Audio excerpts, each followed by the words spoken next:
Uncle Tone by Alfred H. Mother darling, is Uncle Tone really coming to see us at last? I heard you tell father something about it, I said to my mother as she sat by my couch, to which I had been tied for some weeks in consequence of a cycling accident. I had broken my leg, but had now so far recovered as to be able to move cautiously with a stick. It was the first illness that I could remember, and I was an only child, much loved, and I suppose much spoiled by the most indulgent of fathers and mothers. I therefore made the most of my opportunities and called freely on their resources for entertainment. Yes, love, I am happy to say he is. He has not been here now since you were quite a little girl, 8 years ago. You were just 8. Mother, I continued coaxingly, for I loved a story. Why are you so fond of him? He is only your step-brother. Step-brother, she exclaimed. He has been more than a brother to me. He has been a father, far, far more, she added sadly, than my own father was. He is, you know, nearly 20 years older than I. Will you tell me something about it? I asked softly.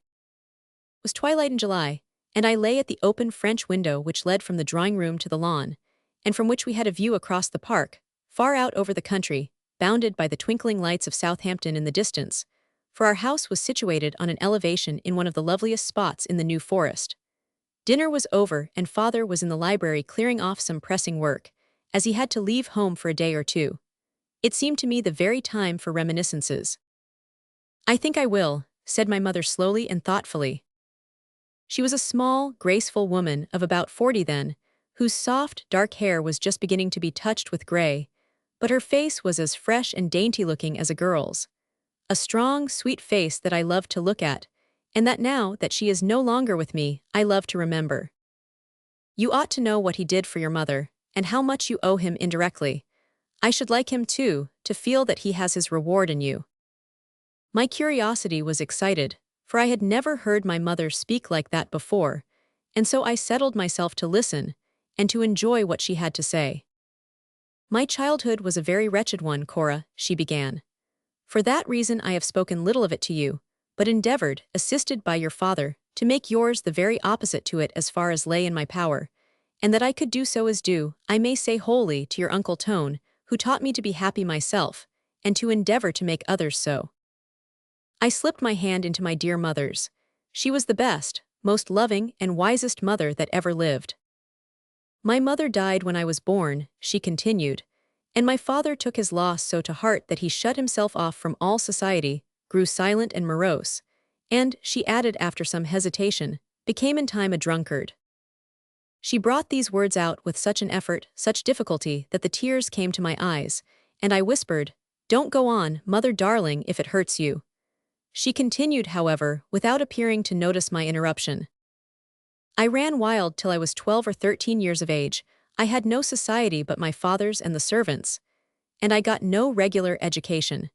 He would not send me to school, but the vicar's daughter came over for an hour or two every day to teach me what I could be induced to learn, which was little enough. I was hot-tempered, headstrong, self-willed, accustomed to fight for what I wanted, getting nothing by any other means, and doing without what I could not get in that way.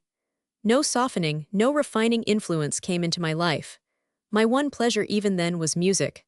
I had a passion for it. Miss Vincent, the vicar's daughter, taught me to play the piano, and I used to spend hours in the deserted drawing room, playing what I knew and picking out tunes by myself, while my father was shut up in his study. We had no near relation, no one who cared enough to take pity on an unruly, troublesome little girl with a drunken father. When I was between 12 and 13 he died, and a godmother who lived in Scotland took charge of me and sent me to a boarding school, at which I spent the next 4 years. Schools were not then what they are now, particularly in Scotland, and between the time spent there and the holidays with Miss Clark, who was a stern, old maid and a confirmed invalid, my life was very dreary. I was becoming harder and harder. I did not know in fact that I had any feelings. They were not cultivated amongst the people who had to do with me. She also died before I was 17, and then something happened which was to change my whole life. My stepbrother, whom I had never seen, wrote to Miss McDougall, with whom I was at school, saying that my home would henceforth be with him. Your Uncle Tone was my father's son by his first marriage, and when his father married my mother, Tone went to live with his maternal grandfather, who, on his death, left him the beautiful place in Derbyshire to which I was to go. He lived there with an old aunt. This news affected me very little. I had never had a happy home, a real home. I did not know what that was, but I presumed I should go somewhere on leaving school. My love of music had in the meantime increased. I had had a very good master, a real musician, and I had worked hard for him. To me it was a delight, but I never thought nor cared that it could give pleasure to anyone else. I used to shut myself up for hours in the holidays, out of hearing of my godmother, who seldom left her room, and play, till my arms ached. I remember well the day he came for me. I was ready, waiting, when the maid brought me the message that Sir Tone Walston was in the drawing-room. He was standing on the hearthrug talking to Miss McDougall, and looked so tall to me. He is over 6 feet. I can see him now as he stood there, erect, broad-shouldered, with bright chestnut hair, clear, keen, dark blue eyes and bronzed skin, a strong, kind, fearless face. He looked a thorough man, one to be trusted. He greeted me very kindly as his little sister, and took me home with him. Goldmead Park was the loveliest place I had ever seen. His Aunt Evangeline, whom I also called Aunt, was a frail, querulous old lady, whom he treated as his mother. He did not marry till after her death, 5 years later. I was planted in entirely new surroundings, with everything pleasant about me, everything that I could desire, or ought to have desired. Your uncle was kindness itself. He taught me to ride and to drive, supplied me with books, took the greatest interest in me. But the restrictions of every well-ordered home which would have been nothing to a properly trained girl were unendurable to me. I resisted from sheer perverseness and dislike of control. I do not mean to say that I was always ill-tempered. I was lively and merry enough, and your uncle used to tease me and jest with me, which I enjoyed very much and responded to willingly. Some weeks had passed like this, my step-brother being most kind and indulgent. Frequently, Aunt Evangeline had asked me to play to them in the evening after dinner, but I had refused obstinately. I liked to play to myself, but I had never been accustomed to do so before anyone, and it never entered my head that it could give them pleasure, or that I was bound to do it out of politeness. At last she became more irritable and frequently made sarcastic remarks about the young people of the present day. This happened again one evening, and I answered sharply, not to say rudely. The next morning I wandered through the woods belonging to the park, gathering violets, and had sat down, hot and tired, under a lovely chestnut, with my lap full of flowers which I was arranging and tying up in bunches in order to carry them home more easily. I heard footsteps, which I recognized by their briskness and firmness, and looking up I saw my brother approach, walking, as usual, erect, with his head well thrown back but with stern lines in his face which I had not seen there before. I looked up smiling, expecting his usual kind greeting, but instead of that he strode straight up and stopped in front of me. "I was just thinking of you, Elfie," he said, looking down at me. "I have something to say to you which I can as well say here as any place else. I don't know why you should be so unamiable and discourteous to my aunt, as you are, and I cannot allow it to continue. I will say nothing of your manner to me. You receive here nothing but kindness. My great desire is to make you happy, but it does not seem as if I succeeded very well. At any rate, Aunt Evangeline must not be made uncomfortable, and I should be doing you a wrong if I allowed you to behave so rudely." "Why can't she leave me alone?" I exclaimed angrily. "I don't want to play to her."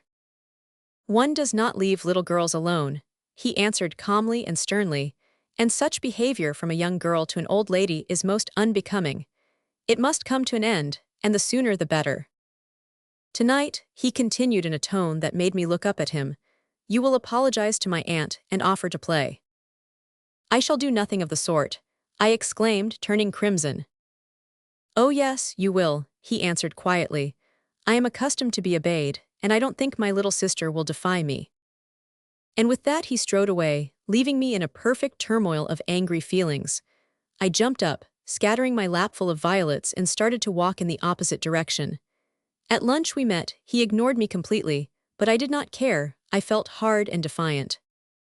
After dinner, he conducted Aunt Evangeline to the drawing-room as usual, and as soon as she was seated he turned and looked at me and waited.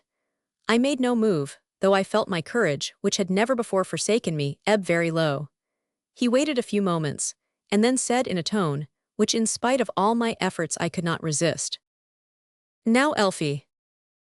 I rose slowly, with his eyes fixed on me all the time, crossed the room to Aunt Evangeline and stopped in front of her. "I am sorry, Aunt Evangeline, that I have been so rude to you. I said in a low, trembling voice. If you wish, I will play to you now. I felt as if it were not I myself, but someone outside me that was moving and speaking for me. I wished not to do it, but I was compelled by my brother's force of will, as much as if I had been hypnotized. Do, dear, do, the old lady exclaimed kindly and eagerly. I am so fond of music, we both are, and we rarely have anyone here who can play. I chose a piece in which I could give vent to the stormy feelings raging within me. When I had finished, I rose from the piano. Thank you, dear, she exclaimed. That was a treat. Such a treat, remarked my brother, that it is hard to understand the discourtesy and want of amiability that have deprived us of it so long. Play something else, Elfie. This was said quietly, but I was as powerless to resist as if it were the sternest command. So I played 3 or 4 more pieces at his request, and then getting up, took my work and sat down in silence at some distance from them, while they talked music. In about half an hour he turned to me again and asked me to play a particular piece which they had been discussing. Perhaps she is tired, suggested Aunt Evangeline kindly. It does not tire her to play for hours by herself, was the quiet rejoinder. I went to the piano in a mutinous, half-desperate mood, thinking I would go on till they were sick of it, so I played on and on. Presently I forgot them, got lost in my music, and as usual my angry feelings died away. I had no idea how long I had been playing when I became conscious of a feeling of emotion I had never experienced before. I felt my heart swell and my face flush, and with a sudden sob I burst into tears. I was more startled than they were, for I had never, as far as I could remember, shed a tear except with anger, and this was certainly not anger. I started up and was about to leave the room hastily, when Tone said in the same calm tone, Stay here, Elfie, you have no need to be ashamed of those tears. At home I should have rushed from the room, banging the door after me. I could give myself no account of my reason for going and sitting down quietly instead. I did so, nevertheless, though I could not suppress my sobs for some time. At last I became, outwardly at least, calm. Aunt Evangeline always retired to her room about 9 o'clock, and at first I did the same, but then my brother detained me for a game of chess which he taught me to play, and to talk about some books that he had given me to read, so that we usually sat together till 10 o'clock. That night, however, I had no mind to sit alone with him for an hour, so I turned to say good night as Aunt was leaving the room. He held the door open for her, bade her good night, and then closed it as deliberately as if he had not seen my outstretched hand. He then turned to me, and took it, cold and trembling as it was, in his own firm, warm grasp, but with no intention of letting me go. Holding it, he looked searchingly, but with a kind smile, into my face. Is this revenge or punishment, Elfie? He asked. I don't know what you mean, I exclaimed in confusion. My game of chess. You won't want to play with me tonight, and I can't play either, I said, pressing my disengaged hand to my hot forehead. My stupidity would try your patience more than ever. You must not say that, he replied quietly. You are not stupid, and as I have never felt the slightest shade of impatience, I cannot have shown any. You play quite well enough to give me a very good game, but I dare say you cannot tonight. One wants a cool, clear head for chess. Let us talk instead. So saying, he led me to the chair Aunt had just left, put me in it, and drew his own chair nearer. I don't want you to go to your room feeling lonely and upset, he said. I should like to see your peace of mind restored first. I should like you to feel some satisfaction from the victory you have won over your self-will tonight. The victory, such as it is yours, I blurted out, looking away. You say that, he replied very gently, as if you thought it a poor thing for a man to bully a young girl. Don't forget, Elfie, that I am nearly old enough to be your father, that in fact I stand in that position to you. I am your only relative and protector, that I am right and you are wrong, and above all that it is for your own sake that I do it. Poor child, you have had far too little home life and home influence. I want you to be happy here, but the greatest source of happiness lies in ourselves. What Milton says is very true. The mind is its own place, and in itself can make a hell of heaven, a heaven of hell. You cannot be happy and make those around you happy, as long as you are the slave of your will. A strong will is one of the most valuable gifts we can have, but it must be our servant, not our master, or it will prove a curse instead of a blessing. It must be under our control, or it will force us to do things of which our good sense, good feeling, and our consciences all disapprove. We must be able to use it against ourselves if need be. You are nearly grown up, Elfie, and still such an undisciplined child. What you will not learn with me and let me teach you in the next 2 or 3 years, the world will teach you very harshly later. We none of us can go through life, least of all a woman, doing what we like, knocking against everyone as we go along. We get very hard knocks back, and they hurt. We miss, too, the best happiness that life can give. It contains none to equal that of making other people happy. As we treat them, they treat us. It is not in the least your fault, little one, he added very kindly. You have had no chance of being different. You have, I am afraid, received very little kindness, but help me to change all this. Don't think for a moment that I want to subdue your will to mine, that I want forced obedience to my wishes. That is the last thing I desire. I want to place your will under your control.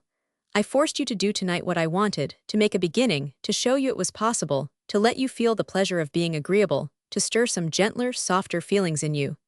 They came, much to your surprise, though not to mine. We all have them, and it is not good to crush them.